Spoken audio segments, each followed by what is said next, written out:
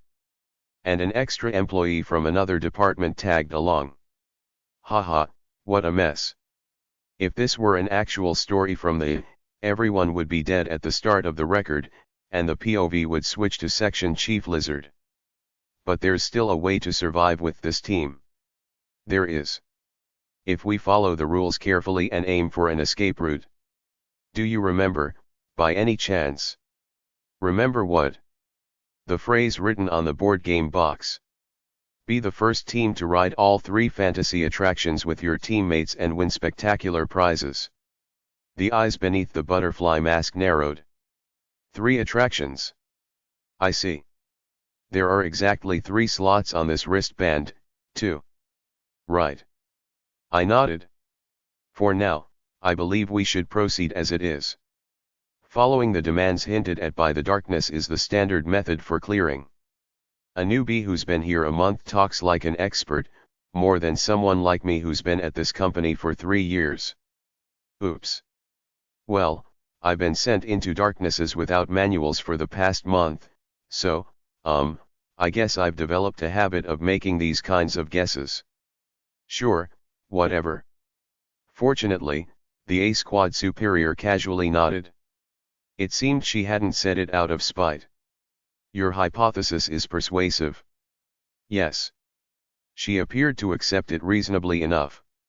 I raised my hand and politely made a suggestion. So, I think we should go ahead and ride the attractions. Luckily, one of the signs nearby had the attraction I had been aiming for. Fantasy Train. Literally, a magic train. Isn't this the attraction the civilians talked about? That's right. I nodded calmly, and the panicked researcher shouted hysterically. They said everyone who rode it died. Yes. This is the hellish train of doom with a 3% survival rate. But that doesn't mean I've lost my mind. For veterans of, there's always a way. A less scary way to clear it? Chapter 20. Chapter 20-20. Any well-known amusement park usually invests in 3 types of attractions. One is a roller coaster, another is a carousel. And the last, which costs the most due to the heavy use of special effects and animatronics, is the dark ride. An indoor ride where you can explore a meticulously crafted and enormous set that introduces the theme of the park itself. In Korea, rides like Sinbad's Adventure or It's a Small World are well-known examples. And in this cheerful theme park ghost story, that role belongs to this attraction. Fantasy Train. The researcher spat out in exclamation, frantic. This is the one where everyone died. I'm not getting on. I won't ride it. Testimony number 4, survivor, Park Ye-in, all 4 who boarded the fantasy train went missing. Later, their clothes and bones were found repurposed into plush dolls at a souvenir shop. Presumed deceased, yes, that's what it said. And in the records I read, this attraction had indeed caused numerous casualties. But that's not the whole story. The fact that there were so many casualties means this attraction appears quite frequently. Like any board game with random elements, the cheerful theme park ghost story changes its zones and mascot combinations each time you enter. However, the fantasy train attraction would likely always appear as a common feature. Because its theme was so clear-cut. Please look at the description under the sign. I pointed to the words beneath the sign. Meet the residents and stories of each area in Fantasyland. A delightful train ride. It seems like it's the attraction that introduces this theme park. This was also the most crucial element for escaping this ghost story. How are the zones in this theme park divided, and what colors are used? Let's not forget. This all originates from a board game. What does it mean to choose a faction in a game? It means you're selecting your traits. and the fact that the teams were divided by color suggests that advantages or disadvantages arise based on those colors. So, understanding that was the most important thing here: what color team you belong to, which zone your color represents, and what unique traits it has.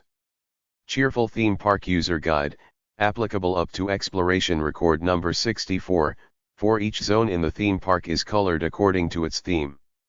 The place where you first open your eyes is the zone your team belongs to. Respect the zone. The zone is more important than anything. Look at the colors, don't upset the mascots are everything in the zone. However, to persuade those who don't yet understand this, I needed a different kind of logic. Work, brain, work. The first target, as expected, was the top superior. But everyone who got on it died, didn't they? Assistant Manager Jin from A Squad, wearing the butterfly mask.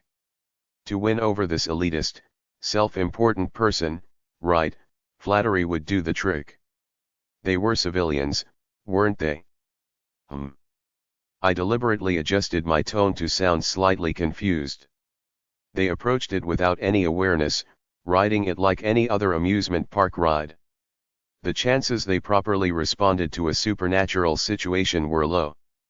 And so, comparing them to the professional field exploration team, who clears darkness with a purpose, well, I furrowed my brow slightly. It seems a bit harsh on the civilians. Ha! The A Squad superior snorted. Smooth talker, aren't you? Well, you're not wrong. And no, we can't, absolutely not. Hey! The A Squad superior grabbed the researcher by the head. Sharp fingernails pressed against his temple. Do you think you have the right to speak?